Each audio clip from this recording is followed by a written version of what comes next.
সবার শতকণ্ঠে কথা বলতে হবে, শুধু মুসলমানরা দেশে হিন্দুদের কথা বলা উচিত।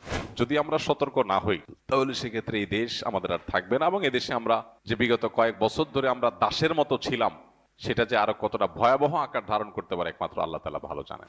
তখন আফসোস করে আর কাজ হবে না। আমাদের পাশে হায়দ্রাবাদ সহ বহু নজির আছে, সিকিম আমাদের পাশে আছে। এই সিকিম, এই হায়দ্রাবাদ কিভাবে ওরা গ্রাস করেছে, বাংলাদেশকে নিয়ে তারা সেরকম পরিকল্পনা করে বসে আছে। একটা রাষ্ট্র এইভাবে ন্যাক্কারজনক ভাবে পার্শ্ববর্তী একটা রাষ্ট্রের প্রতি এইভাবে ঝাঁপিয়ে পড়তে পারে, এত নোংরা ভাবে, কোনো কারণ ছাড়া, বিনা উস্কানিতে এইভাবে তারা কিভাবে একটা দেশকে ক্ষতিগ্রস্ত করতে পারে, তার সবচেয়ে নোংরা নজির এখন স্থাপন হতে যাচ্ছে। আমরা চুপচাপ থাকার কারণে তারা আজকে আমাদের মাথার উপরে চড়াও হয়ে বসে আছে। দেশকে ধ্বংস করার যে চক্রান্ত ইসকন করছে, তাদেরকে আর এদেশের শান্তিপ্রিয় হিন্দু ধর্মাবলম্বীদেরকে আমরা এক করে ফেলতে চাই না, গুলিয়ে ফেলতে চাই না। হিন্দুত্ববাদ এক জিনিস আর হিন্দু আরেক জিনিস। এদেশের যারা হিন্দু ভাইরা আছেন, বৌদ্ধ খ্রিস্টানরা আছেন, তারা শান্তিপ্রভী দেশের নাগরিক, তাদের সে অধিকার আছে। তারা নির্ভয়ে দেশে তাদের সকল কার্যক্রম পরিচালনা করবেন, কেউ সেখানে বাধা দিতে যাবে না। গত দুর্গাপূজার সময় আপনারা দেখেছেন মাদ্রাসার ছেলেরা, মসজিদ থেকে মুসল্লিরা কিভাবে বের হয়ে মন্দিরগুলো পাহারা দিয়েছে। পৃথিবীর কোন দেশে এটা দেখানো যাবে? এই দেশে আছে। এদেশের হাজারটা দোষ আপনি বলতে পারবেন, কিন্তু এদেশে মানুষের ধর্মীয় সহনশীলতা, এটার নজির পৃথিবীর অন্য 10টা দেশে আপনি খুঁজে পাবেন না সচরাচর। কিন্তু এরপরেও আমাদেরকে দোষী বানানো হচ্ছে। এখনো যদি আমরা সরব না হই, সজাগ না হই, এসব শয়তানদের শয়তানিকে মোকাবেলা করতে ঐক্যবদ্ধ না হই, তাহলে এক সময় দেখা যাবে আমাদের পায়ের তলার মাটিটা নেই, হাতছাড়া হয়ে গেছে। তখন আফসোস করে আর কাজ হবে না।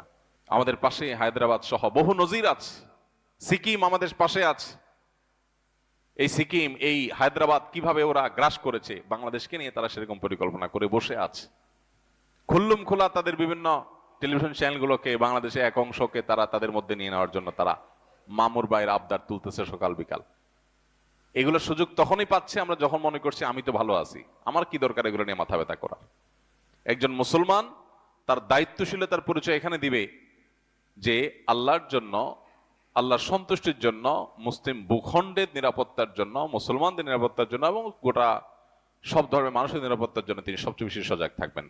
আমরা গত জুমায় বলেছিলেন নবী সাল্লাল্লাহু আলাইহি সাল্লাম ঐতিহাসিক মদিনা সনদ বাস্তবায়ন এবং রচনার মধ্য দিয়ে অন্য ধর্মাবলম্বীদের সাথে শান্তিপূর্ণ সহাবস্থানের ঐতিহাসিক লিখিত দলিল পৃথিবীর ইতিহাসে প্রথম তিনি করেছেন, তার আগে কেউ করেনি। সর্বপ্রথম লিখিত চুক্তি, অন্য ধর্মাবলম্বী বা কয়েক ধর্মের মানুষরা শান্তিভাবে একটা ভূমিকে থাকবে, প্রত্যেকে কেউ কারোর ক্ষতিগ্রস্ত করবে না, বরং একে অন্যের বন্ধু হয়ে থাকবে, এই মর্মে নবী করিম সাল্লাল্লাহু আলাইহি সাল্লাম ঐতিহাসিক শান্তি চুক্তি মদিনা সনদ তিনি করেছেন। আমরা সেই নবীর উম্মত, বিধায় আমাদেরকে সংখ্যালঘুদের অধিকারের সবক দেওয়ার প্রয়োজন নাই। শুধু নিজেদের দিকে তাকালেই হবে যে বাতির নিচে অন্ধকার, কি পরিমাণ মুসলমান নির্যাতন তোমাদের এলাকাতে, তোমাদের দেশে, তোমাদের ভূমিতে চলে। দুর্ভাগ্য আমাদের, আমরা মুসলমানরা অনেকে মনে করি ভারতে মুসলমান নির্যাতন হচ্ছে, আমাদের দেশে তো হচ্ছে না, সমস্যা কি? তো তাদের ব্যাপার।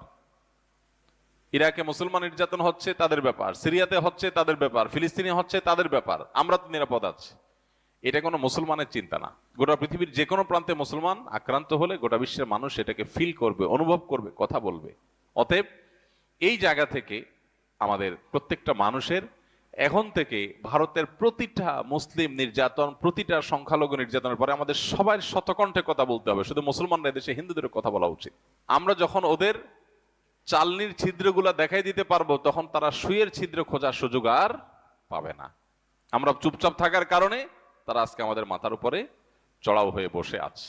তো এই সময়টাতে বিশেষ করে যারা বিভিন্ন সময় অন্ধত্বে ছিলাম, যারা অতি প্রেমে ডুবেছিলাম, যারা শত্রু আর বন্ধু চিনতে ভুল করেছিলাম, তাদের এখন চেনার সময় হয়েছে যে কিভাবে একটা রাষ্ট্র এইভাবে ন্যাক্কারজনক ভাবে পার্শ্ববর্তী একটা রাষ্ট্রের প্রতি এইভাবে ঝাঁপিয়ে পড়তে পারে, এত নোংরা ভাবে, কোনো কারণ ছাড়া, বিনা উস্কানিতে এইভাবে তারা কিভাবে একটা দেশকে ক্ষতিগ্রস্ত করতে পারে, তার সবচেয়ে নোংরা নজির এখন স্থাপন হতে যাচ্ছে।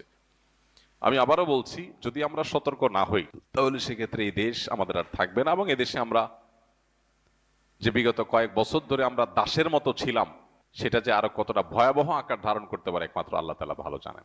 বিধায় প্রত্যেকটা মানুষকে সজাগ হতে হবে, সতর্ক হতে হবে, এবং ধর্মীয় সম্প্রীতির ব্যাপারে আমরা প্রত্যেকটা মানুষ নিজে থেকে উদ্যোগ নিয়ে নিয়ে আমাদেরকে ধর্মীয় সম্প্রীতি রক্ষা করে তাদের মিথ্যা অভিযোগ, এটাকে মিথ্যা প্রমাণ করতে হবে।